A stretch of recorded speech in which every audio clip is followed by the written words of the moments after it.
No matter where your business is today or where you want to take it, you'll get there faster and more profitably with an operating system. Welcome to Team OS, your guide to starting, growing, and optimizing a real estate team. Here's your host, Ethan Butte. For insights into starting, growing, and optimizing your real estate team, we're talking with Lauren Bowen. A few fun facts before we get started. She's licensed in 8 states. She spent nearly a decade with Robert Slack, rising through a series of roles and responsibilities from Realtor to COO, as the company's grown from 4 agents to 800. And they're currently the 4th-ranked mega team in the nation and number 1 in Florida at nearly triple the volume and size of the 2nd-ranked team. Thanks for talking Team OS today, Lauren. Thank you for having me on. Yeah, and I offer those numbers, number 1 in Florida at nearly triple the volume of the 2nd-ranked team, not to kind of brag you all up, although certainly that's, you're worthy of it. But just to give some qualification of how powerful and effective your approach has been. And we're going to get into through the conversation, a bit of what makes you all different from a lot of other businesses in this space. But I want to start where we always start, Lauren, which is a must-have characteristic of a high-performing team. When I offer that to you, what comes to mind? Consistency. I think you have to be consistent in what you do. And that isn't only in your processes, that comes from your organization as well. Like my team leaders, they have to be consistent. Real estate is ever changing. This industry is ever changing. Our lead sources are ever changing. My team leaders themselves have to be consistent because when they are leading a team, their team has to know through all these changes, they have a constant. They have someone who is going to be consistently there for them. But the consistency does carry across to our processes, our back-end implementations, our staff. So consistency is a big one for us. I love it. You hinted at some answers to what I want to follow up with, which is consistency in what, right? So I think certainly consistency in kind of mindset approach, but what I specifically heard from you there, among a few other things, is consistency in the availability of leaders to the agents who are out there trying to figure out, trying to get things done, trying to keep something coming off the rails, back on the rails, et cetera. Consistency in what, I guess, is the broad, wide open follow-up question. So consistency, I'll start with our team leaders. Our team leaders are some of the most skilled individuals I've ever had the pleasure of working with, but they have to be consistent in not only who they are, but how they treat their team as well and their rollouts. So that way their team knows that they can fall back on them, whether it's a tough day, whether it's something they're not understanding. They have to be consistent in who they are and their approach to things. So that way their team knows what to expect. Consistency on my end looks a little bit different. We do have an abundance of lead sources here, which makes us a little bit different than a lot of other brokerages. We are a leads provided brokerage. So the consistency for me comes, my rollouts have to be consistent. We have to do things in an order so that way our team leaders understand it, they can teach it, but everyone becomes proficient on them from start to finish. If I start lacking the consistency, it gets a little messy. Yeah, absolutely. And we'll also get into systems and processes. It's definitely a big place I want to go with you. It's something that we chatted about when we connected before we started recording. And but before we get there, I want to give me a quick, we'll maybe go deeper into this through the conversation too, but give me a quick, for the sake of the listener, sketch of the variety and diversity of lead sources. When you say you manage a lot of different ones, obviously in order to build an organization that is providing opportunities for nearly 1,000 agents, you need a variety and they need to be robust. And I'm sure, anyway, sketch those out at a really high level. So 2 years ago, we had one lead source within our company. We were and continue to be the largest purchaser of Realtor.com leads throughout the nation. So that was our only lead source. About 18 months ago, we realized we had to start diversifying our lead sources. Portal activity is very finicky when interest rates start going up, when economies start changing. So we did. That's exactly what we worked very hard at accomplishing. So we run a very large Zillow Flex team as well. We have other lead sources such as HomeLight, ZBuyer, Divvy. We have seller lead sources as well. So we are on Zillow Seller Connections also. But what we realized is some agents do excel on different types of lead sources. It is not one size fits all. Your top performer on Realtor.com might be your worst on Zillow. And it's something we've had to learn that it's part of the course. It's part of the course. So that is one of the things. We have 16 different lead sources, and some of them have, it's been fun. Some of them have their own portals. Some of them don't integrate. Some of them do integrate. Some of them have all the bells and whistles, but really finding how to work these lead sources and be a good converter, a good partner to these lead sources has definitely been a work in progress that we have been working really hard over these past 18 months to do. Yeah, to refer to sourcing these, vetting them, distributing them appropriately, keeping an eye on ROI is certainly more than a full-time job, but most of that responsibility falls on you. It does, yes. So I do manage all of our lead sources, and I guess it kind of plays hand in hand. We are operational in 5 different states, which was new for us this year as well. We had only ever been Florida. This year, we decided to open up outside of it for the first time. So the team leaders and the lead sources do fall under me, and they do go hand in hand because it's what my team leaders are managing ultimately is their agents and the lead sources that we have for each team. Really good. At the risk of spending too much time right off the top, where I like to say a little bit high level, this is just super fascinating to me. And I know it will be to folks watching and listening as well. When you observe, or when one of your team leaders observed, and I mentioned off the top that you had a variety of different roles and positions, and we'll get into that a little bit, but of course you were one of these team leaders yourself, and now you oversee them all. How much leeway does a team leader have to identify that, for example, just going to use your example, someone is overperforming on Realtor.com but underperforming on something else? Do they get a higher share? Like, is that stuff shifting on a weekly or a monthly or a quarterly basis based on the different styles and successes that individual agents are having?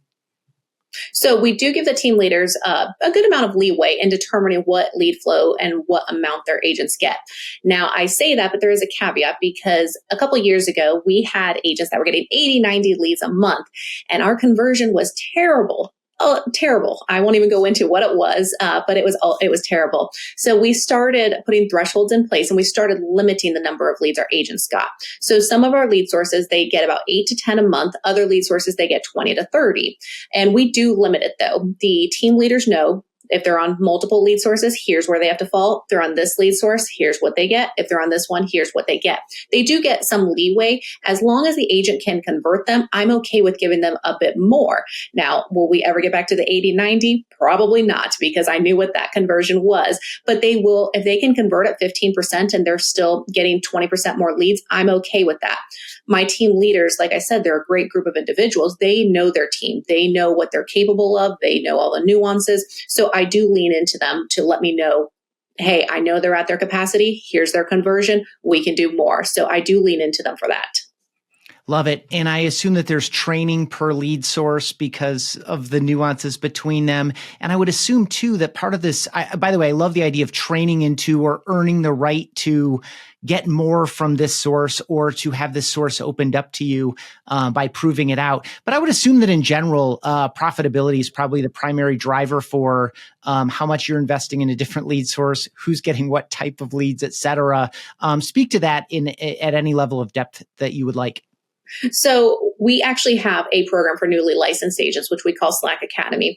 We actually have a massive database. We have 1.4 million leads in our database. Our Slack Academy graduates come out of this, and what they go into is our traditional division. They are able to work our ponds, pools, everything within Follow Up Boss that might not currently be assigned to an agent, and they can work them on various lead sources as well. They have to close 3 out of those before they get moved to our leads division. I hate saying older leads because older is not necessarily a bad thing if you look when people are typically buy-ins, but I know we typically in this industry call them older leads. If they can close 3 of those, then they're ready for leads division. Now, if they are on leads division, we try and keep them on like-kind lead sources. So if they're on 2 selling lead sources and we add a 3rd, it's probably going to be another seller lead source as well. We do not like to try and put a lot of people on 10 lead sources because then we're just setting them up for failure. So we are very intentional with what lead sources they go on, what teams are launching that lead source that month and how we expand them. And that's one of the things I look at is if they've launched 4 lead sources this month, I need to kind of slow down on them a little bit. I need to go to someone who hasn't launched one in probably the past 60 days.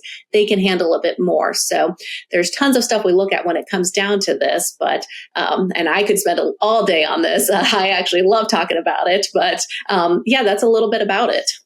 Awesome. Thank you. We got really deep really fast. I want to pull back out. I want to pull back out really quickly, Lauren. Please characterize Robert Slack however you wish. The markets that you're in, the size, the culture, just generalize about the team however you'd like. So you hit it on the head there with culture. Culture has always been a big part to us. And that's actually why we have team leads in place. So we did start out of a small town in Florida called Ocala, and that's actually where I'm at still. And like you said, I've seen us grow from 4 to 800. We were and still are a family company. And that's something we really wanted to carry down through our teams. We did have a team get to about 100 before we realized you can't be a family and manage that many people. So we did make our teams a bit smaller, but the culture, I don't care if you're the number 1 producer in the state, one bad apple can spoil the bunch. So the culture is very important. It's something I guard very heavily within this company. You might not be the right fit, and that's okay. But this culture is something that's very heavily guarded, not only by me, but it's also by my team leads, by our CEO. It's everything to us. I mean, that is exactly what defines us as a company. And that's something that we were very careful as we grew. We made sure that culture stayed with who we were putting in position in these other states. So many words that you use there, I really appreciate. One, of course, is family. I think a lot of people use it. I mean, and usually there's this kind of ongoing debate in businesses of all kinds of like, is this a team, like an aggressive team, or is this a family, or can it be both? I think the middle way is probably the right way in general. But then also guard. I mean, I get a sense of vigilance from you that like, especially that, the bad apple spoils the bunch, and this idea that you need to be on guard. How do you stay in touch, especially as the team has gotten so large and geographically spread? Like, I assume you stay in touch with that through your team leaders. How do you stay in touch with what's going on and making sure that it's not just growing, but growing in the way that you want it to for long-term sustainable success, which I hear from you that culture is probably key to that. It is through my team leads. Exactly. They are the heart of this company, through also some of our VPs that we have, some of our other leaders throughout with the employees. But I do try and make an effort to stay involved in their agents' lives. As we've expanded, I try and spend a little bit more time with those teams as well, such as our teams in Georgia, Colorado. I want them to know who we are. I've never wanted to have that corporate feel where they felt they couldn't come to us if something was bothering them. So I do try and be on the meetings with them. If they have a team meeting, if they have an in-person event, I try and make time to attend that. If there's something life-changing that happened to them, I do try and make an effort to show up, make that phone call, show up to that occurrence, whether it's good or bad, to show them we are here for them. Like I know we're large, but we're not too busy for them as an individual. Like that is who we are. And if I can, I will make every effort in doing that. Really good. I assume you're probably on airplanes a little bit more often over the past year than you have. Just a little bit. I feel like I live on one sometimes, but yeah, just a little. Yeah, I appreciate the not just being available through a variety of channels, but the commitment to be there in person, I think, is a big deal. I'm a pretty aggressive note taker. And when we met earlier, I typed something. I would love for you to speak to it. I have you saying something like, we're doing real estate a different way. A, how well did I hear that? And B, like, what is different to you about because the results are obviously remarkable. And so you are doing something different, but is there something fundamentally different about your mindset or approach to the way that you're building this company? Fundamentally, it's who we are. We've talked about the culture, the family. Fundamentally, that is what is going to make us different. And someone asked me one time, like, what do I want? And I hadn't really thought of it. I'm like, I don't know. What do I want? But my answer ended up being, I want to show people that it doesn't have to be done the same way. Real estate hasn't always had the best reputation. Real estate agents haven't always had the best reputation. And I wanted to change that. Having a stable career in real estate always hasn't been known. So when I say we want to do things differently, it's among all of it. I want people to know that they can go into real estate, have a family within a company. They can be part of something greater, that the company that they work for genuinely cares for them. But then they also don't have to worry about, can I do this full time? Am I going to have a part-time job? Being leads provided, we have worked an enormous amount of time in being able to make sure we can convert these leads. So making sure our agents have a stable income, stable, paycheck and everything is a little bit outside the norm for real estate. So, doing it differently is exactly it. It's who we are, from who we are to how we're doing it. That's my mission, is we are going to do this differently. We're going to let people know you can have a work-life balance. You can still go to your kids' soccer games, but you can still have a career in this as well. But you can also love the family you work with and call them your family, and know that there is going to be people there from you from all the way to the top to all the way to the bottom. Love it. This work-life balance theme is one that we're going to hit on later, because I always like to ask someone like you for advice because you've been in not every seat in the house, but you've had access to and perspective to a lot of them. I always like to ask for advice for someone thinking about joining a team or starting a team, and I will do that before we call it a day in this conversation. But I would like to go now to what I refer to for my own sake as a decision point, like a key moment in your experience that required an important decision. And the one I'd like to go to here is really the transition into the chief operating officer role. From agent to team leader, that's a clear, obvious step, and a lot of people have made it. And certainly people watching or listening to this are interested in it themselves, or they've already done it. Then, of course, to a senior team leader director, like overseeing all the other team leaders and probably still serving as a team leader yourself. But the COO role is different in a fundamental way, and it required you to think differently. So I'd love for you to take us back. This happened in, I think, March of 2023. It did, yes. So what was going on at the turn of the calendar, 2022 to 2023? Because I'm sure this was a conversation that was ongoing, but what was going on for you personally? What was going on within Robert Slack? What was going on with the vision for the company coming into 2023 that made that the right decision for you and the team at the time? And then feel free to layer in, or I'll do it through follow-up. Some of what had to change for you, and how much of that was obvious in the beginning, and how much of that occurred to you as you're in the role. So going into 2023, last year, we really started seeing the market start shifting in ways we hadn't seen it shift in a long time. And a lot of people forgot that the market could actually turn down. A lot of people got into it when it was on the up and up, and people forgot this side of the market. So I had sent our CEO a email late, about 3:00 in the morning. And I said, I think we need to grow, and I think we need to grow now. So when we decided we were going to start growing, my CEO does not sleep either. So he emailed back about 3:30 in the morning, and he said, let's go, let's do it. That's also, I said we had to start diversifying our lead sources. So they kind of went hand in hand. We're going to grow, but we're going to grow the size of our team, the states we're in, and the number of lead sources we're at. So I was the senior team leader director. I was overseeing the teams, and then I still ran a team as well. So what I did on a day-to-day was very different from what I was going to start doing. And I did not realize that at the time. But a lot of being an agent and being a team leader and a team leader director was getting from contract to close, was helping my agents come up with solutions to any problem that occurred from the time they went under contract to the time they went to closing. Follow-up was in there too, but we are fortunate enough, we have an amazing training and coaching staff that help them with that. How does it look in your database? Our job was to help them get contract to close. When I took over this role, though, that changed drastically, and I didn't realize how much that was going to change until I actually took the role. I'm like, okay, we are live in these states. We have 15 lead sources. My job now is how do I get them to the contract part? When you have 15 lead sources, it's very overwhelming for myself, but then imagine being an agent knowing there are 15 lead sources out there. Which one integrates? Which one has a different portal that I have to log? Which one is run by my team leader? Which one is run by me? So my job shifted in my way of thinking that I had to take some of that burden off the agents.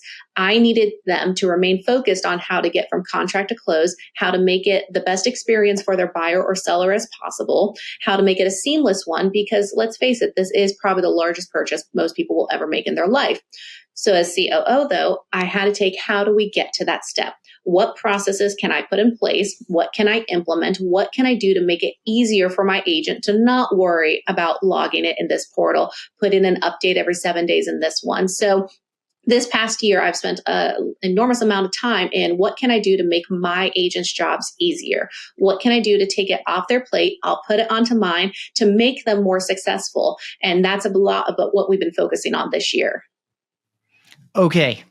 Two big categories I want to go into. The first is, why was then and even now the time to really double down and commit to growth? But I want to start where you just left off for continuity's sake.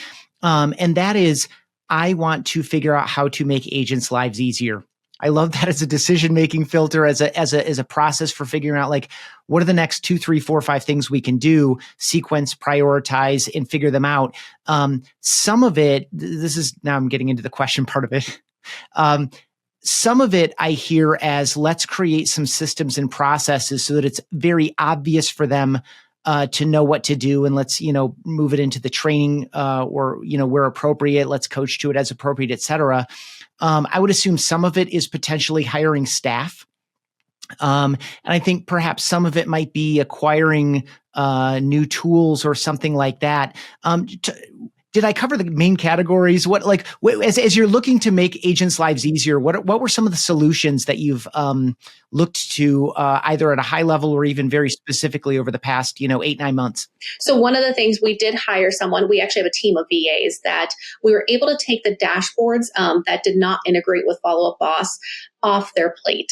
Some of them require updates every 3 days, 5 days, 7 days. Did you connect? Yes or no? But it can be very cumbersome to remember which one is which. So we ask our agents, if it didn't happen in Follow Up Boss, it didn't happen. So it has to be in Follow Up Boss. From there, our VAs will take it off their plate. We'll do the number of recordings it needs to. We'll do the follow-up it needs to. We'll log what they're seeing in Follow Up Boss.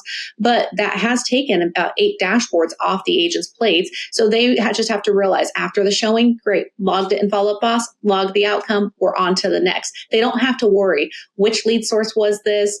Where do I have to go now? So we do have a team of VAs that we're very fortunate that are very good at this.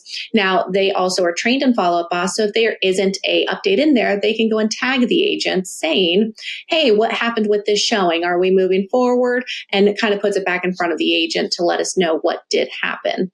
Now, our processes are a little bit different. We love the automations that we can see within Follow Up Boss. Creating a note upon creation for some of our lead sources has been one way. Even changing that note as they change the stage. So just a reminder that they can use this photography service when they do appointment set.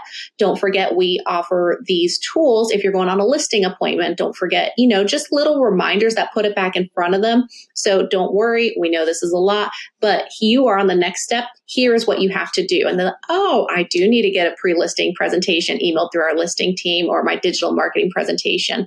But using those automations, using the zaps, using those notes as we continue through the progress of the lead. I actually hate the word lead too. The client's progress.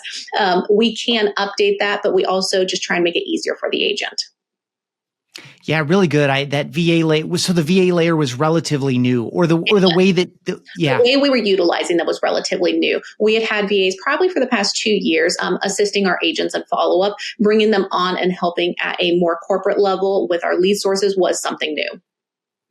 Very good. Have you all gotten into ISAs at all, or is that still agent responsibility? So we do have ISAs. We do use a program called Osirs, which happens to bubble up, new inquiries or why priority alerts. Like I said, we have a massive database. So Osirs has actually been a great tool for us to utilize. So we do have ISAs that monitor those team channels. We have channels broken down by team as well. So some of our ponds are a little bit larger. Ocala, for instance, since we started here, we've been operating here for a lot longer than we have been in Georgia. So we utilize maybe 3 or 4 ISAs where we might just have one on Georgia and Colorado. So ISAs have been a very important part of it. And we actually go both routes with that. We have ISAs that we utilize overseas and licensed ISAs that are stateside. And the kind of the more bottom of funnel ones will go through our licensed ones so they can have that more educated conversation with them. Very good. How did you, when you accepted this responsibility to become chief operating officer, how did you scope the things that you wanted to do? Did you already have a lot of ideas about things you wanted to do? And was that part of the email that you sent in the middle of the night? Or was it, we need to do this, and in order to do this, we need someone focused on, these types of things. I think I'm that person, et cetera. Like, how much of it was planned and how much of it was just, I think if we go this direction, we're going to need to free me up to figure some of these things out? About 10% was planned. About 90% was legitimately a 3:00 email with a vision. And I knew what we needed to do. And I knew we had to figure out how to get there, and we had to figure out how to get there fast. Processes, organization, that has always kind of been my wheelhouse. I've not always been in real estate, but I am a pretty organized person. I probably get way too much joy out of spreadsheets, more than the average person should ever get joy out of. But I am pretty detailed in that sense. So when we started looking at what needs to be done, it did become a choice. Well, I do it here. I just need to carry it over to what we're going to continue doing. It was my strength. Our CEO knew it was my strength. So it was, well, we're going to do this, but we need you to do it, was kind of the thing. And we've been fortunate because as I own the leads and the team leaders with this company, we have a great team of individuals who really own their department.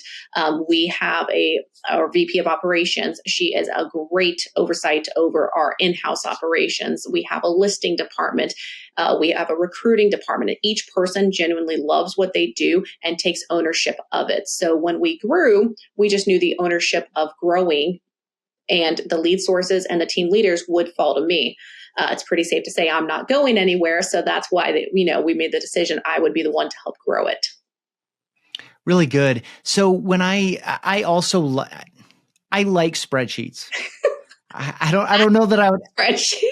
Yeah, I don't know that I would elevate my appreciation for them to love, but when I think about them, it's I can see a known problem differently, and I might identify unseen problems or opportunities in capturing information and laying it out that way, doing some, second or third level calculations that allow us to kind of really press into it. And as I was starting to think that out a little bit, it occurred to me, of course, like so many things, it's art and science, I think. From your perspective, art and science, is that fair? And what is really behind your love of spreadsheets? Perhaps it's something I said and you want to expand on it, or it's something that I'm blind to. I do work backwards. So if someone's producing versus someone who's non-producing, what is the differentiating factor between the two of them? Is one not making enough calls? Is one making enough calls? I won't even go into the lead sources because we have a motto here: there is no bad lead. So it's the agent. I won't go into that one, but it's what is making them different. So I do break it down, and I continue to break it down until we're all the way at the beginning. But I've kind of taken that a step further and just continue to work backwards off of almost everything we do, from, lead spend to lead cost to agent ROI to the number of leads they're getting, the number of calls it took to get there. Everything I just tended to work backwards from, so I could try and figure out, or I could identify, this is where we fell apart. This is the stage where we fell off the wagon, and finding those inconsistencies or consistencies. Again, with my love of spreadsheets, that was my aha moment each time. This is what we need to fix. But being able to do that, it has made us better as a company because we've been able to identify what do we need to change, what is the process, and how do we change that. Really good. Something else from my own appreciation of spreadsheets is that I found that, obviously we can automate a lot of it, at least the feeding of a lot of these things. We can apply AI in new and different ways, but I also feel pretty compelled, and perhaps I'm just too old fashioned about it, that there's something about, manually manipulating some of the, making these things fight each other and making that, like, just getting your hands dirty in the spreadsheet itself, that there's a distinct and unique value there for what you are doing, which is at some level creative problem solving through reverse engineering. Does that resonate with you at all? Absolutely. Absolutely. And I think really living in it is part of it. Just reading it over or being presented one and just looking at it is one thing. Living in it, though, I think is completely different. I love that language. Yeah, it's immersive, I guess, is the word that you triggered for me. I would love for you to kind of like break down. We kind of did at a high level what's unique about COO from realtor to team leader to leader of team leaders. You've retained some of that responsibility, of course, but in the step from now, I'm asking you to maybe give some advice to folks watching or listening. From realtor to team leader, what are some of the key things that you need to be open to decide whether it's the right step for you? Like, what are some key characteristics, and or what are some of the responsibilities or habits or mindsets that you need to set down in order to make room for what you're going to need to do this next level well? So going from realtor to team leader was probably the biggest jump in my career because it is completely different. You almost do change entirely your way of thinking. You have a much more, I don't want to say servant attitude, because in being an agent, you are helping people find their potentially forever home. But as a team leader, you're helping 50 people help people find their forever homes. So you almost have to be, you have to be empathetic. That is 100%. You also have to have a very strong sense of what that agent is, where they're coming from, what that journey is like through them, what the struggle is like. You almost have to retain where you were as an agent, but at the same time, go a step further and take it into how do you change it for them? So that itself was the biggest jump. Like, how do you lead the team? How do you keep that kind of being an agent, being a team lead, and keeping what you knew as an agent, because a lot of our team leads are actually out of production. But how do you keep that day-to-day understanding of what they're going through? We can say there's a 10 o'clock training you have to go on, and they can say, I have a showing. And you have to realize that their life and their schedule is very different than ours.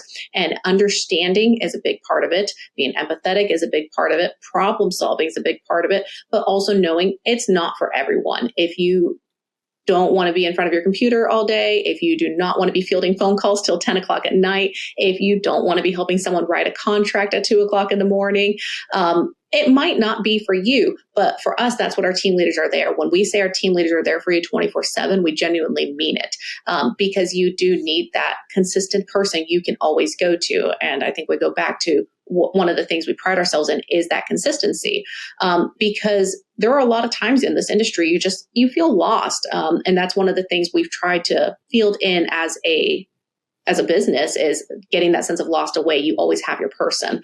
So going that from agent to team lead is a big step, probably the biggest step I had to take, but realizing my role was changing. But how do you keep both of them the same in a sense? So it's a difficult one. It's not for everyone, but I applaud anyone who's taken that step. Awesome. Were you still selling when you initially became a team leader? And if so, for how long? So I was selling originally. So we started in Ocala. I took over the Ocala team about, I guess it's 6 years ago, that I have been overseeing them now. And as of January, I actually do hand over those reins. So it's a bit bittersweet. 6 years, we had about 45 agents within this team. They were doing about $3 million a month, and 13 transactions was what they did when I took over. This team has grown enormously. We're still the same number of agents, but they will do about $250 million a year now, for just around 1,000 transactions. So they have really stepped up their game. Us as a company has stepped up our game to give them the tools to be able to do more. I was in production probably for about 6 months, but 45 people is a lot, especially when you're fielding their phone calls. So it became a quick decision of mine that I had to take a step out of production. So I would still work with some friends, some family. That became apparent that they do not want me working for them, because I did not become the best realtor at that point. But really, I did find my niche in helping people. And that is, I actually come from a medical background. Helping people is how I started. Helping people is actually kind of where I've ended back up. So it's kind of come full circle. But yeah, it took me about 6 months to realize if I'm going to do this, I need to be all in. I cannot do both. If they are going to look up to me, if they're going to lean on me, they need 100% of me. Yeah, that's really, really fair. I mean, I think the main reason I hear from team leaders who prefer to stay in production is they want to continue to stay in touch. But I feel like if you have several dozen agents who you are connecting with and serving in a very consistent way, approximately 24/7. I feel like that in and of itself is a very valuable means of staying in touch with what's going on, because you're still getting multiple perspectives, Absolutely. and you get to digest and process those. Something that you shared there about going from realtor to team leader, I assume is probably consistent going from team leader to leader of team leaders. And that is my experience as a realtor. Now as a team leader, I can't rely on that exclusively. I'm now being informed by other agents and trying to figure out where they are and what they need and what their strengths and weaknesses are. I would assume it's the same thing. Like you've determined some habits, processes, some learnings and things for yourself as a team leader, but now as a leader of team leaders, your experience isn't the only one, and you now need to open yourself up to that. Speak to that that dynamic, and more importantly, the move from team leader to leader of team leaders. So you think you have to be flexible when you go from agent to team leader. You have to be twice as flexible when you go from team leader to overseeing the team leaders, because you go to overseeing the best of the best. You go to overseeing the best of that team's leader. So you almost have that flexibility really has to be in there, because there are multiple personalities. We have multiple regions throughout Florida. So everyone's a little bit different. Like where I am in Ocala, I run it very differently than how our Keys director does, but that is the Keys and he knows exactly what he's doing down there. So you have to be able to bend. Like you have to be able to bend and realize that one size doesn't fit all. That you have to be able to have open ears to what they're saying. Give them an opportunity. If they have something that's working for them that might not necessarily have been how you would do it, let them explain. Why is that working for you? How is that working for you?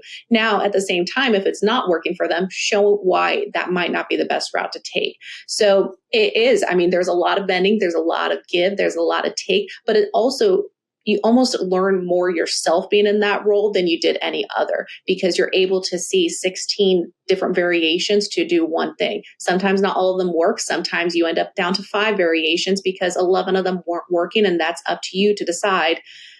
This isn't working. We are going to try this. Here are some what the other team leaders are doing. Which one would you like to give a shot? Now, you also have to understand 5 of them may be doing it excellent, and it may be completely opposite of what you've told the others, but they are executing it and it is working for their team. So knowing when to just take a step back yourself and be like, go ahead and go for it. So there's a lot of bend, a lot of give, a lot of take, a lot of self-reflection on that role. So, but it has definitely been one of the most rewarding. And even to this day, we have 2 new team leaders that will be going through training next week with us.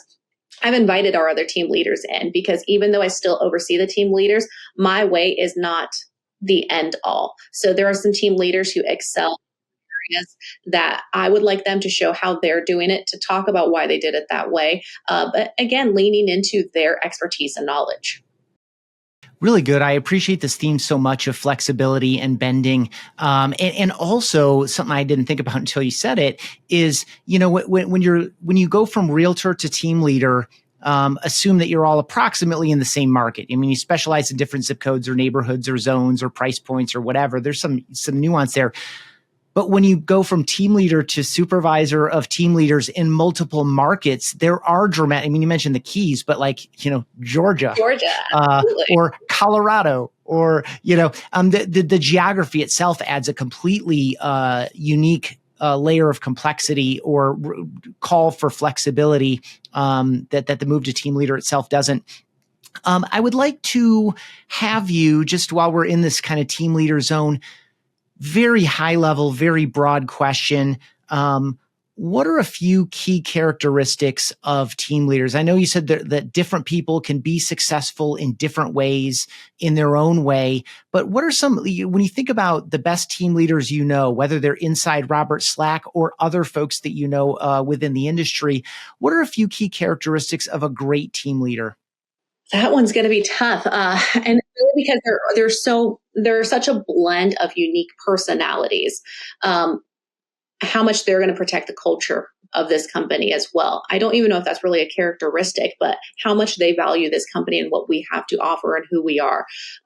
Their strong-willedness, their strong-mindedness, their strength, their ability to look outside the box and come up with a solution. So kind of not the normal characteristics, and maybe not characteristics that we see in agents. A lot of our agents are very hungry, very driven.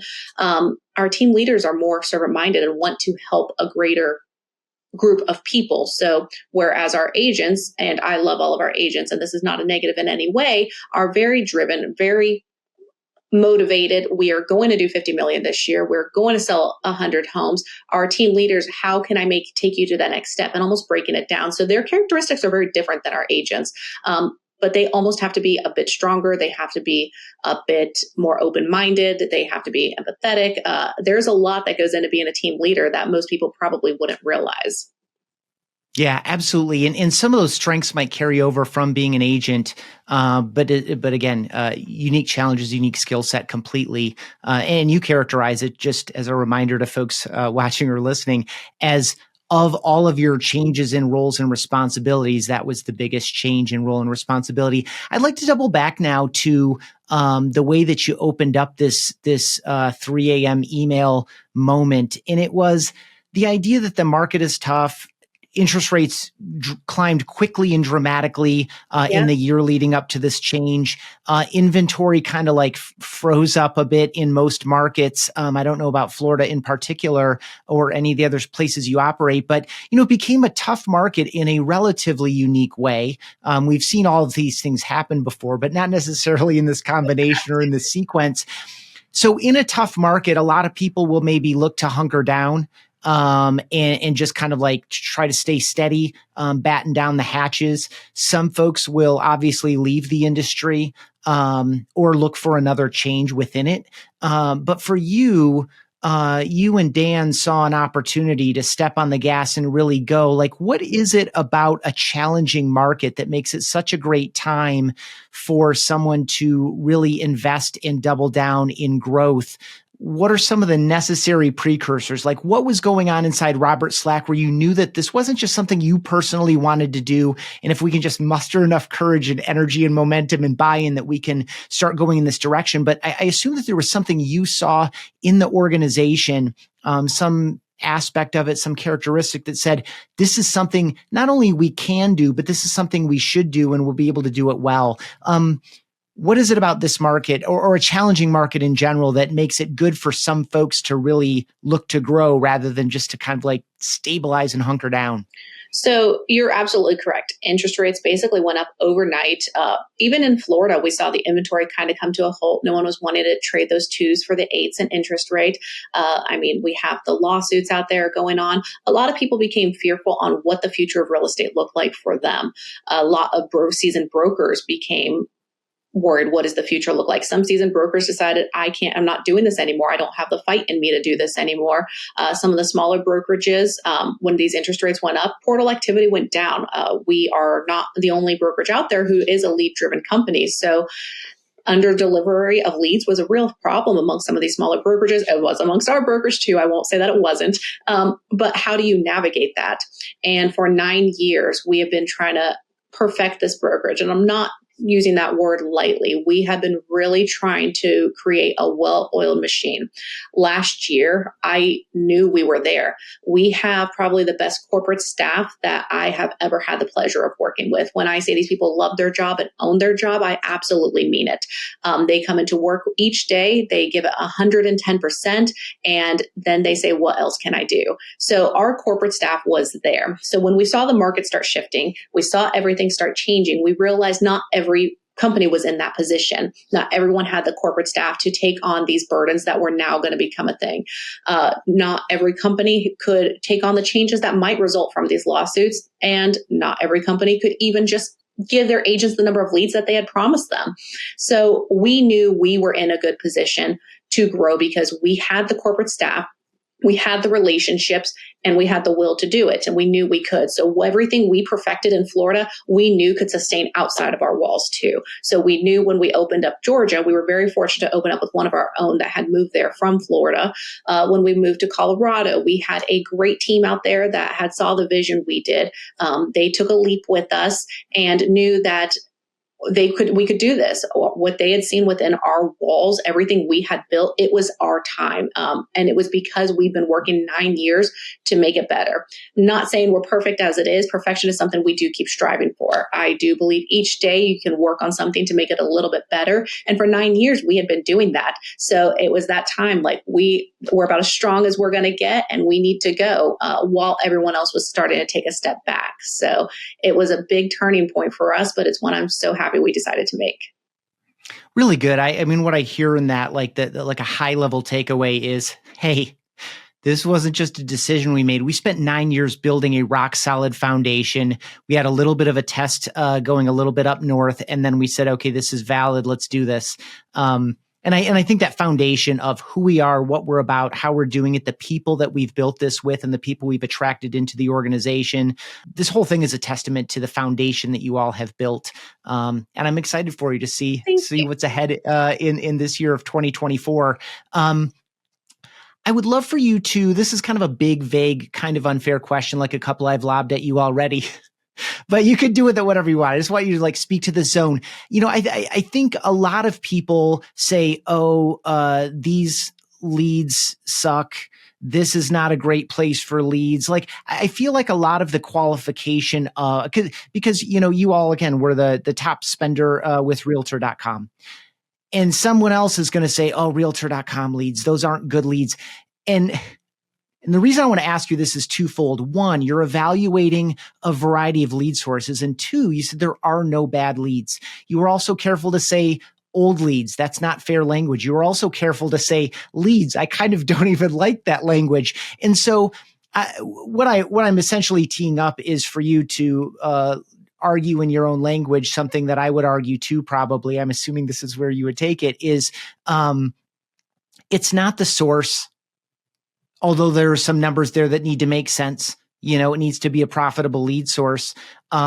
It's what you do with that opportunity that the source you've opened up provides. Absolutely. Absolutely.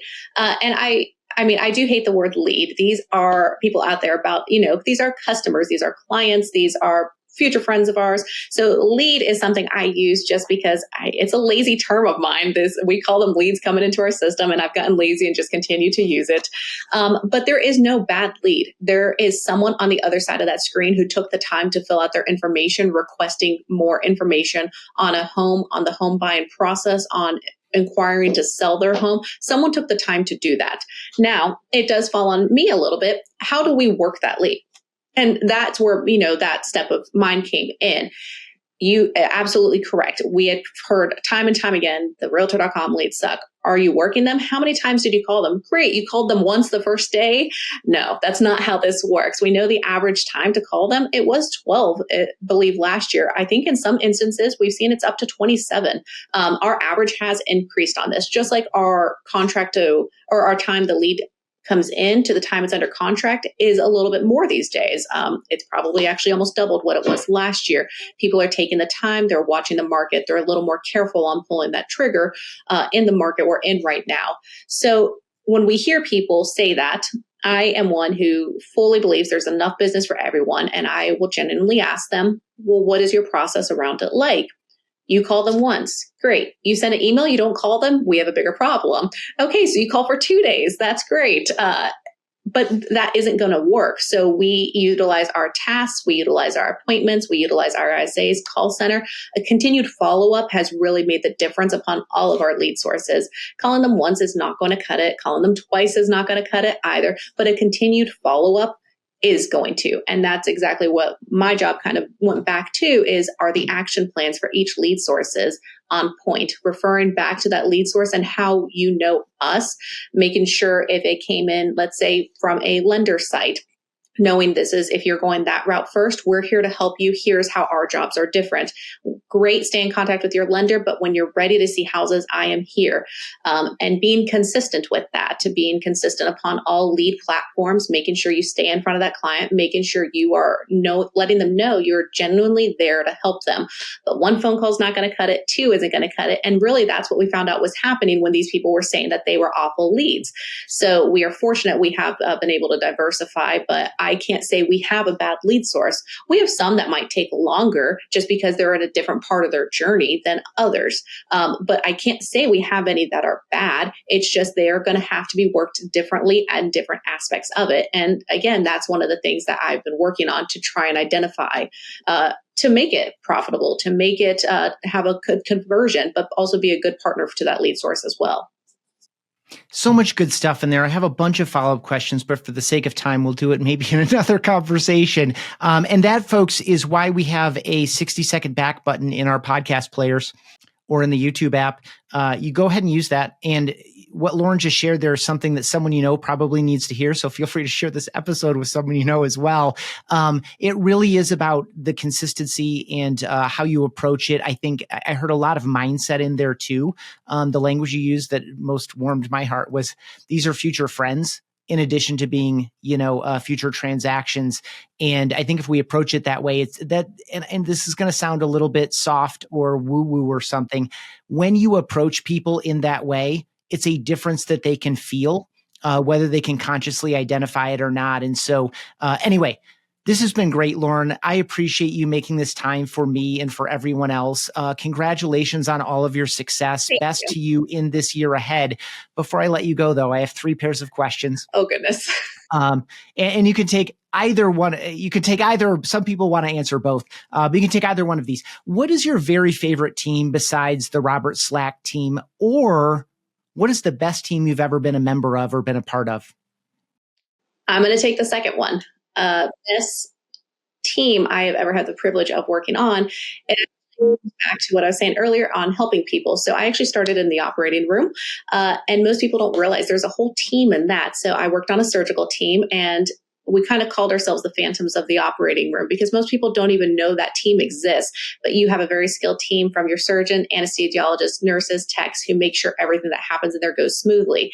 Kind of where my love for processes comes in, because you'd be surprised at how much everything does need a process in place with it. So I was very fortunate enough for almost a decade to work on a surgical team that I have kept very near and dear to my heart. That is awesome. I mean, when we say things like, the lightest way to say it is like, this isn't rocket science, but you also hear things like, this isn't life or death, or this isn't brain surgery. And in fact, yes, it was. It's both of those. So I make a mistake there, someone dies. I make a mistake here, they might not get the sale. So it is a bit different, but there is some very skilled teams that we have in healthcare. And I was very fortunate to work amongst those for almost 10 years. Yeah, that's awesome. And what a great foundation for the work that you do today. It's very plainly obvious to me why you're the chief operating officer of a very successful organization. What is one of your most frivolous purchases, or what's a cheapskate habit you hold on to even though you probably don't need to? One of my most frivolous purchases,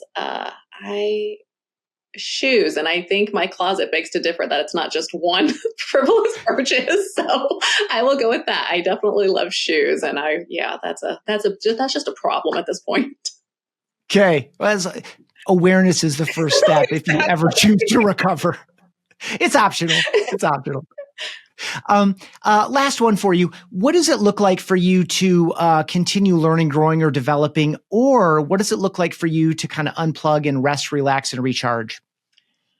Rest, relax, recharge are unknown terms to me. We are full steam ahead, but learning. I actually love to read. Doesn't matter what type of book it is. Doesn't matter if it's a self-help, if it's fiction, nonfiction. If someone says this is a great book, I will tend to read it because I am a firm believer. You can learn something from everywhere and anyone. So usually in those books, even if they're fiction, you usually can learn something from them. So I am an avid reader. It's something that I actually probably do to unplug and just kind of get my mind off of that day, the workflow, just kind of take a step back. But reading is definitely, it's my therapy, and it goes across all platforms. But I am a definite, I love my books. Digital or physical? Physical. I have a big thing with turning the pages. I know that probably doesn't sound like, real. I will not use a Kindle. I will not read them on my phone. I will not read them on my iPad. It has to be a legitimate book. There's something about turning the pages and being immersed in the book that I have never been able to get away from. I'm with you 100% on that. I've tried Kindle. I've tried audiobooks, and the physical books are my books of choice as well. Absolutely. If anyone has reached this point where, past 50 minutes, approaching an hour, they may want to learn more about you or about Robert Slack. Where would you send people who have reached this point in the conversation? JoinRobertSlack.com has a great source of information because we didn't go into it much, but we actually have 4 different divisions, anywhere from 100% brokerage to traditional to leads to salaried. So JoinRobertSlack.com has a lot of information. It also will tell you how to get in touch with us. Awesome. Thank you so much, Lauren. I appreciate you, and I enjoyed this very much. Thank you, Ethan. I did too. Thanks for checking out this episode of Team OS. Get quick insights all the time by checking out Real Estate Team OS on Instagram and on TikTok.